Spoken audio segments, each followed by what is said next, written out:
Hola amigos, mi nombre es Germán Suárez.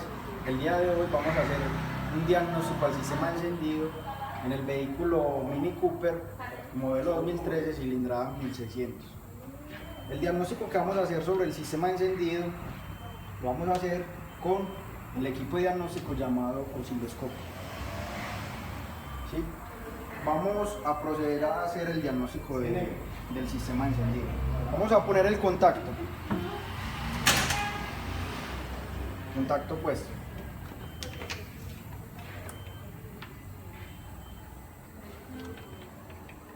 Con el contacto puesto podemos encontrar el pin, el positivo de la bobina. En el osciloscopio vamos a encontrar voltaje por división y tiempo por división. En este caso lo tengo a 10 voltios por división, ¿sí? Y también lo tengo en 1 milisegundo por división. En 10 voltios por división podemos ver que pasa el umbral del primer cuadrito. Quiere decir que tiene más de 10 voltios, aproximadamente 12 voltios el voltaje de la batería. Si quiero corroborar mejor esta parte, le doy en menú al osciloscopio y en el menú voy a poder observar las funciones que tiene el equipo de diagnóstico. Ese es un equipo de diagnóstico netamente automotriz, ¿sí? Tenemos test de componentes. En test de componentes tenemos sensores, actuadores, parte eléctrica e ignición. En sensores, ¿qué podemos ver? Una gran amplia gama de sensores, ¿sí? CKP, sensor de temperatura, TPS, sensor de oxígeno, ABS. En la parte de actuadores, inyectores, válvulas y motores, ¿sí? Vamos a parte eléctrica. Tenemos masa, chequeo de alternadores, la parte de ignición, la parte de las bobinas. Esto sería para el secundario de las bobinas. Nos salimos de esta parte. Tenemos osciloscopio, gráfica de multímetro, lector de códigos, datos del vehículo y instrumentos del equipo. A mí me interesa en este momento la parte de multímetro. En multímetro vamos a ver voltaje de SAC. Le damos seleccionar. En la parte superior aparece No. Ahora, en este momento tenemos 12.54 voltios. Es el voltaje de la batería. El máximo 12.55 y el mínimo que registró el equipo. Volvemos a salir, nos vamos a osciloscopio. Tenemos una escala de 2 voltios por división, la ajustamos. Rango A, 10 voltios por división. Podemos ver que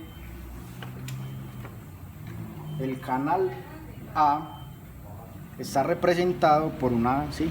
Canal A, canal B. Canal A, tenemos activo el canal A. Si quiero activar el canal B, le doy en Input B. Display Off, le doy On. Tenemos canal A y canal B, ¿sí? Estamos trabajando en canal A. Apago el canal B.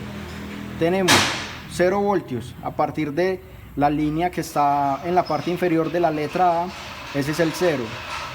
Del 0 al primer cuadrito tenemos 10 voltios. Eso es lo que me está registrando el equipo. Tenemos el voltaje de la batería en este momento. Ahora, si chequeo el cable que es el pulso de la bobina, también voy a encontrar 12 voltios. ¿Por qué voy a encontrar 12 voltios? Porque el voltaje de la batería pasa a través de la bobina y lo podemos ver también en el otro extremo, que es el pulso de la bobina. Hasta que no encendamos el vehículo no va a aparecer el pulso negativo, que es el que va a mandar la computadora. Ahora vamos a darle start.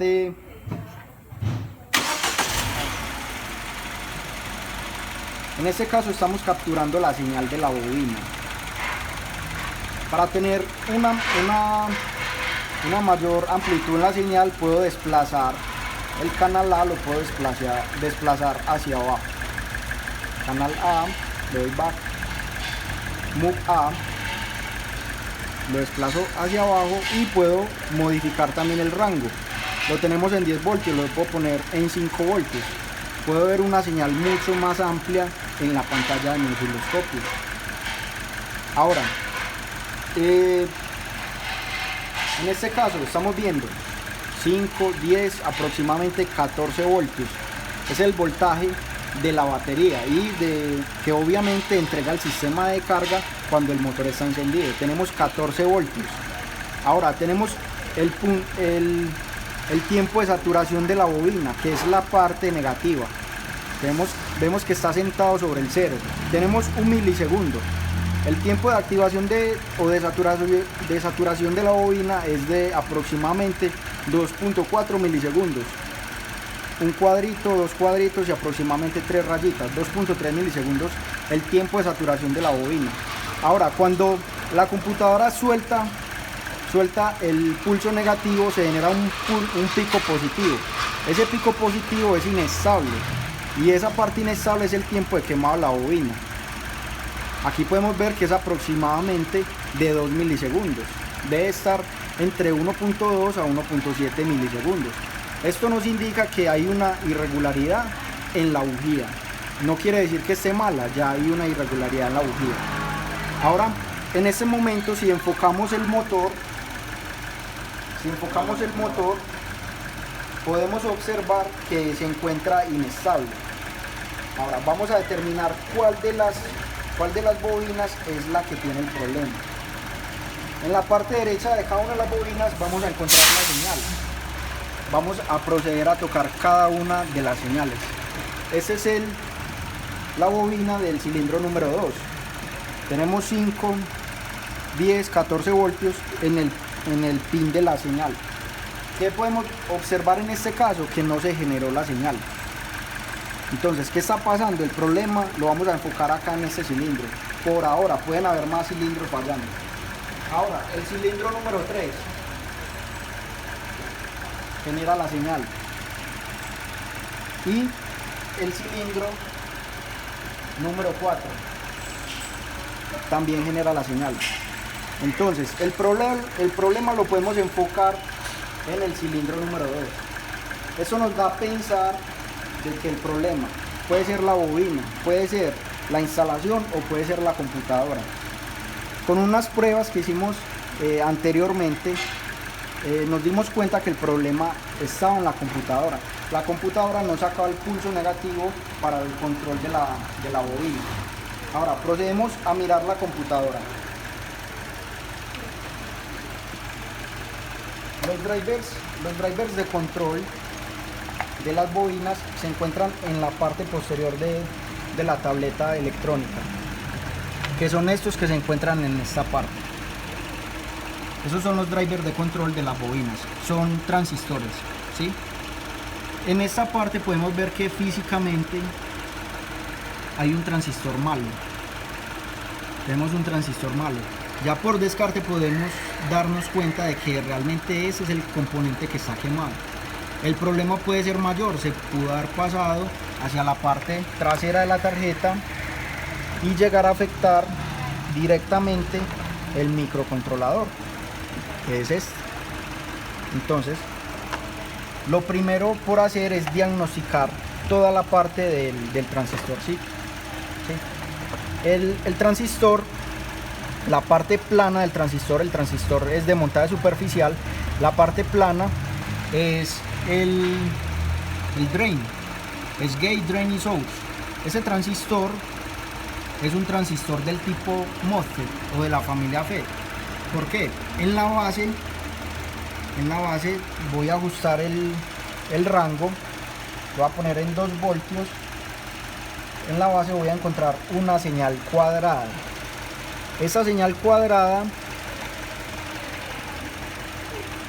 en este caso, voy a ajustar un poco el trigger para poder capturar la señal de la base. En la base vamos a encontrar una señal cuadrada de aproximadamente 5 voltios. Vamos a analizar esta señal, este pulso. Tenemos 0 voltios, 2 voltios, 4 voltios, aproximadamente 4.8 voltios en esta parte. Entonces, esto nos da a entender de que es un transistor MOSFET. Si fuese un BJT, aproximadamente encontramos 0.7 voltios. Si fuera un Darlington, 1.4 voltios. En este caso estamos encontrando 5 voltios. Eso nos da a entender de que es un transistor MOSFET. Bueno, ahora descongelo y voy a chequear la base de cada uno de los transistores. Tenemos la base, vamos a encontrar la base. Posiblemente en ese transistor no haya pico de activación, porque la computadora ya sabe que este transistor está malo y no lo activa. ¿Sí? En este caso no tenemos nada en la base de este transistor.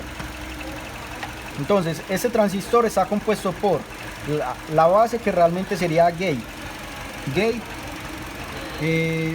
drain y source. Source es la toma del negativo.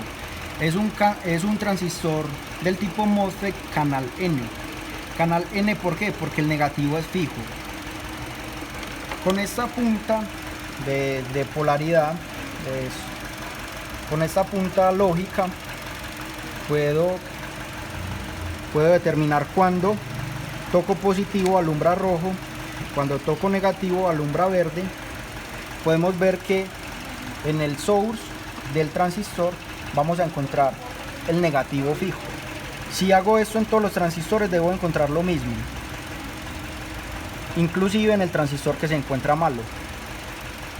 Bueno, con estas pruebas podemos determinar de que el transistor es el que se encuentra está malo.